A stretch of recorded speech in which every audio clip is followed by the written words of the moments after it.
Good morning to all. നമ്മൾ ഇന്ന് ഈ വീഡിയോയിൽ ഡിസ്കസ് ചെയ്യുന്നത് +1 ഫിസിക്സ് ടെക്സ്റ്റ് ബുക്കിലെ 8ാമത്തെ ചാപ്റ്ററായ മെക്കാനിക്കൽ പ്രോപ്പർട്ടീസ് ഓഫ് സോളിഡ്സ് എന്നതിലൊരു ഇമ്പോർട്ടൻറ്റ് ടോപ്പിക്കായ ഷിയർ മോഡുലസ് ആണ്.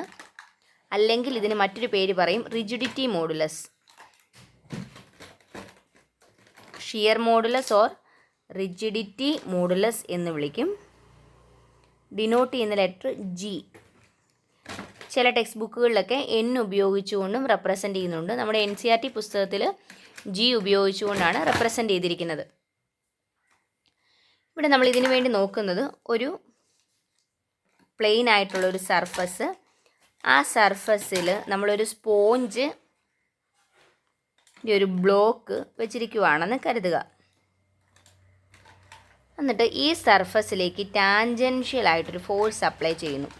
അപ്പോൾ എന്തായിരിക്കും സംഭവിക്കുന്നത്? ഇപ്പോൾ ഇതിൻ്റെ സർഫസ് ഈ സൈഡ് ഇങ്ങനെ നിൽക്കുന്നെങ്കിൽ ഇത് പതുക്കെ ഇങ്ങോട്ട് ഷിഫ്റ്റ് ചെയ്യുന്നതായിട്ട് കാണാൻ പറ്റും. സോ ഇങ്ങനെ മാറിയിട്ടുണ്ട്. അങ്ങനെയാണെങ്കിൽ ഇവിടെ ഒരു ആംഗിൾ ഫോം ചെയ്തു, അതിനെ തീറ്റ എന്ന് വിളിച്ചു. ഇനി ഇവിടുത്തെ ഈ ചേഞ്ച് എന്ന് പറയുന്നത് Δx എന്ന് കൊടുത്തെന്ന് കരുതുക. ഇതിൻ്റെ ഈ സൈഡ് L എന്ന് വിളിച്ചെന്ന് കരുതുക. ഇനി നമുക്കിതിനകത്തുനിന്ന് അപ്പോൾ ടാൻജൻഷ്യൽ ആയിട്ടാണ് ഫോഴ്സ് കൊടുത്തിരിക്കുന്നത്. ഫോഴ്സ് അപ്ലൈ ചെയ്തിട്ടുണ്ടെങ്കിൽ അവിടെ ഒരു സ്ട്രെസ്സ് ഫോം ചെയ്തിട്ടുണ്ട്. ടാൻജൻഷ്യൽ ആയിട്ട് ഫോഴ്സ് അപ്ലൈ ചെയ്ത് കഴിയുമ്പോൾ ഉണ്ടാവുന്ന സ്ട്രെസ്സിനെ നമ്മൾ ഷിയർ സ്ട്രെസ് എന്ന് വിളിക്കുന്നു. ഷിയറിംഗ് സ്ട്രെസ് അത് എഴുതാം നമുക്ക്. Shearing stress is equal to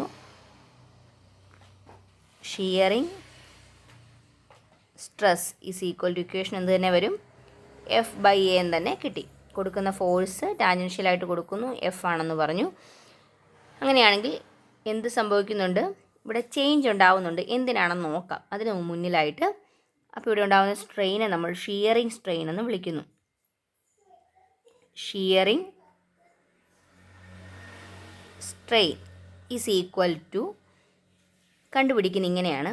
അതായത് ഇതിനകത്ത് നമ്മൾ ടാൻ തീറ്റ എടുക്കുകയെന്ന് കരുതുക. ഈ ഒരു റൈറ്റ് ആംഗിൾഡ് ട്രയാങ്കിളിൽ നിന്നും ടാൻ തീറ്റ എടുക്കുമ്പോൾ എന്ത് കിട്ടും? Tan theta is equal to opposite by adjacent. So Δx/L എന്ന് കിട്ടി. നമ്മളിങ്ങനെ ഫോഴ്സ് കൊടുത്തു കഴിയുമ്പോൾ ഭയങ്കര വലിയൊരു ആംഗിളൊന്നും ഫോം ചെയ്യാൻ പോണില്ല. സോ ഇതിനെ നമുക്ക് അപ്രോക്സിമേറ്റ്ലി എന്തിനോട് ഈക്വലാന്ന് പറയാം? തീറ്റയോട് ഈക്വലാന്ന് പറയാം. So theta is equal to Δx/L എന്ന് കിട്ടി. ഈ തീറ്റയാണ് എന്ത്? Shearing strain. Theta is equal to Δx/L. ഇനി ഇത് തമ്മിൽ ഡിവൈഡ് ചെയ്യുകയെന്ന് വിചാരിക്കുക. ഡിവൈഡ് ചെയ്യുമ്പോൾ ഇതിനെ ഇക്വേഷൻ നമ്പർ 1 എന്നും ഇതിനെ 2 എന്നും കൊടുത്തെന്ന് കരുതുക. അങ്ങനെയാണെങ്കിൽ 1/2 ചെയ്യുമ്പോൾ കിട്ടുന്ന എന്തായിരിക്കും?